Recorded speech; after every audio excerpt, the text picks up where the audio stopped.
तो इस बीच बड़ी खबर सामने आ रही है, जहां दिल्ली में सभी पुलिसकर्मियों की छुट्टियां रद्द कर दी गई हैं। अगले आदेश तक छुट्टियां रद्द कर दी गई हैं और सभी रैंक के अधिकारियों के लिए आदेश जारी किया गया है।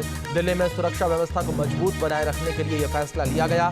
हालिया प्रदर्शन को देखते हुए ये बड़ा फैसला लिया गया है। दिल्ली में सभी पुलिस अधिकारियों की छुट्टियां रद्द कर दी गई हैं, सभी पुलिसकर्मियों की छुट्टियां रद्द कर दी गई हैं। दिल्ली में सुरक्षा व्यवस्था, शांति व्यवस्था बनाए रखने के लिए ये बड़ा फैसला लिया गया है। ये बड़ी खबर जो फिलहाल निकलकर सामने आ रही है कि दिल्ली में सभी पुलिसकर्मियों की छुट्टियां रद्द कर दी गई हैं। अगले आदेश तक छुट्टियां रद्द की गई हैं पुलिसकर्मियों की। ये बड़ी खबर है। दिल्ली में जिस तरीके से स्थितियां लगातार विपरीत बनी हुई हैं, इन विपरीत परिस्थितियों को, स्थितियों को देखते हुए ये बड़ा फैसला लिया गया है। सभी रैंक के अधिकारियों की छुट्टियों को रद्द किया गया है। हालिया प्रदर्शन को देखते हुए यह फैसला लिया गया और दिल्ली में सभी पुलिसकर्मियों की छुट्टियां अब रद्द कर दी गई हैं। ये बड़ी खबर निकलकर सामने आई है।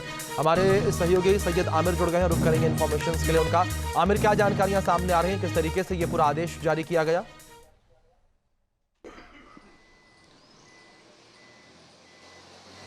देखिए, बिल्कुल छुट्टियां जो है तमाम पुलिस महकमे के तमाम अधिकारियों के लिए और नीचे से लेकर के ऊपर तक तमाम रैंकिंग पे जितने भी अधिकारी हैं पुलिस के, दिल्ली पुलिस के, उनकी सबकी छुट्टियां जो है रद्द कर दी गई हैं। लेकिन उसमें एक बात ये ज़रूर कही गई है कि विशेष परिस्थितियों में, मतलब अगर कोई ऐसी परिस्थिति है किसी की जिसमें इशू है तो उसको दी जा सकती है, पहली चीज़। दूसरी चीज़ ये कि क्यों आखिर ऐसा फैसला लिया गया? इसलिए लिया गया कि दिल्ली में जिस तरह के हालात बने हुए हैं, लगातार जो है चाहे वो संसद के अंदर हो, संसद के बाहर हो, प्रदर्शन लगातार चल रहा है, जंतर मंतर पर लगातार प्रदर्शन किया जा रहा है, तो उसको देखते हुए और पूरी दिल्ली की सुरक्षा को देखते हुए ये कदम उठाया गया है। इसके अलावा जो जानकारी और मिल रही है वो ये कि तमाम अलग अलग जगहों पर स्मार्ट कैमरे जो है इंस्टॉल किए गए। हालांकि दिल्ली पुलिस की तरफ से कई बार कई जगहों पर पहले से ही कैमरे लगे हुए हैं, लेकिन निगरानी के लिए स्मार्ट कैमरे, एआई कैमरे जो है बताया जा रहा है कि लगाए गए हैं, ताकि जो और ड्रोन से निगरानी जो है आसपास के जंतर मंतर के आसपास के इलाके से लेकर के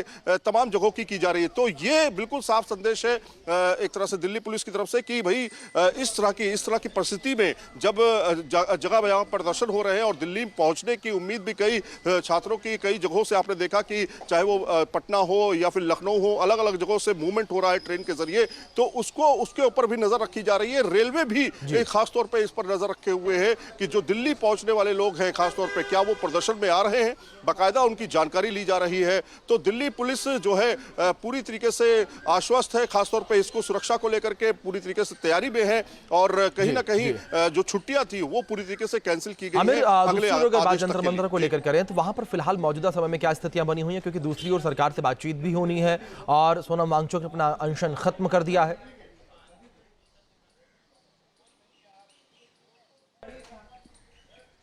देखिए, अनशन खत्म हो चुका है, ये बात बिल्कुल ठीक है, लेकिन जिस तरह से आपने देखा दीपक